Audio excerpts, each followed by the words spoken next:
Good evening, ladies and gentlemen. My name is Philip John O'Reilly Jr. I am 15 years of age. My sister Elizabeth and I were only 5 and 6 years old when my father died on duty as a Chicago Police Department sergeant. Working nights in the 20th District, he had 17 years on the job. He was happy to be working there. It was close to our house, a short drive in his 1987 LX Mustang. But somehow he still ended up being late to work.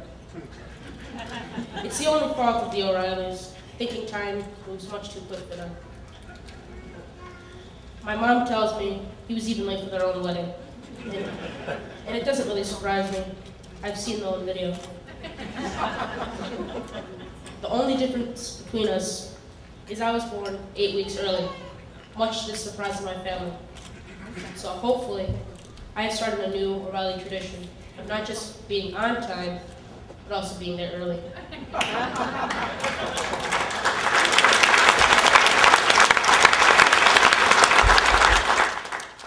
I look at pictures of my father holding me as a baby, with his big, cheesy smile, as if he had done all the work, according to my mother. But the photos show a great sense of what kind of father he was and intended to be. Loving and solidly there. Even though his unfortunate passing happened at a young age for my sister and I, the foundation was still laid. We knew he loved us. We knew he worked at a job that wasn't safe, but committed. We knew he was taking care of us in the way that he wanted to. He loved being a police officer. My father graduated from Loyola University with an English degree, was in the seminary briefly, but ended up in the police academy following in his older brother's footsteps. There's a picture of my father graduating from the academy with my grandmother looking at him proudly, reflecting off a police family. When graduating, my father took the first star number from his brother had as an old one for himself. Blood definitely runs deep.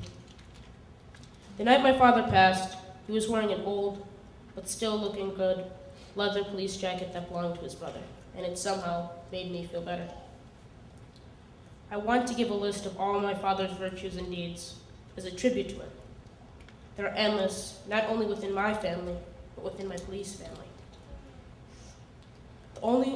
The ones who knew my father, he was a mentor to younger police officers. He was a friend to many clergymen as being a graduate of Quigley North, a parishioner of St. Ignatius Parish, and a neighbor of many police officers and judges. I think of how many friends can you really have? And my father showed this to me. You can have endless amounts. The day my father died was a Monday morning. We should have been getting ready for school.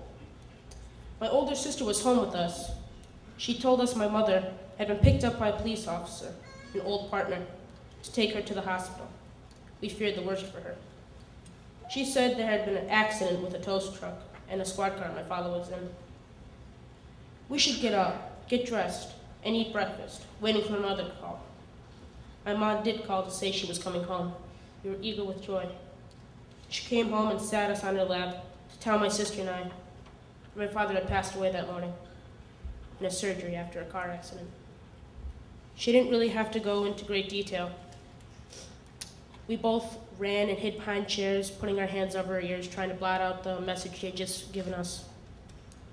The next 4 days were just a blur, not getting any sleep, walking to people to get us dressed, and just staring blankly ahead as we were told to, next to my mother. It was very difficult to look back.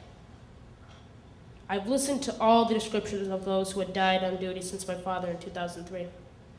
There was a common thread with the fallen officers.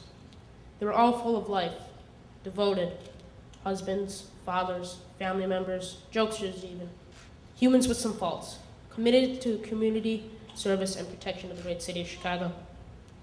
But there is another common thread. Those of us left behind, the Gold Star Family Organization. I wish things were different, easier for us all, but it isn't.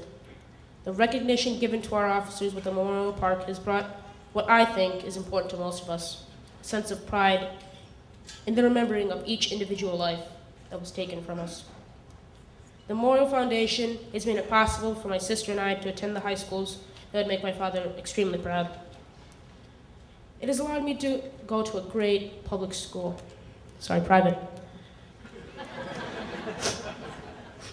St. Patrick High School, home of the great Shamrocks. I'm honored to go to such a fine institution.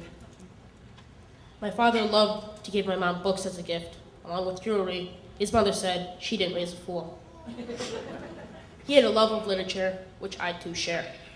One of his favorite Irish authors, Fitzgerald, is quoted on saying, "Show me a hero and I will write you a tragedy." I disagree, like my mother did with him. It's just like art, it's all interpretation. I see my father's life as a well-lived comedy, not a tragedy, a miracle of contradictions, one that ended too soon. But I am grateful for him and all the lives of the fallen officers remembered here, along with their family and friends. This gratitude envisioned in the memorial and actually built brings me and my family peace. Thank you from the son and family of a fallen officer, Sergeant Philip J. O'Reilly, who we will never forget. Thank you for your time.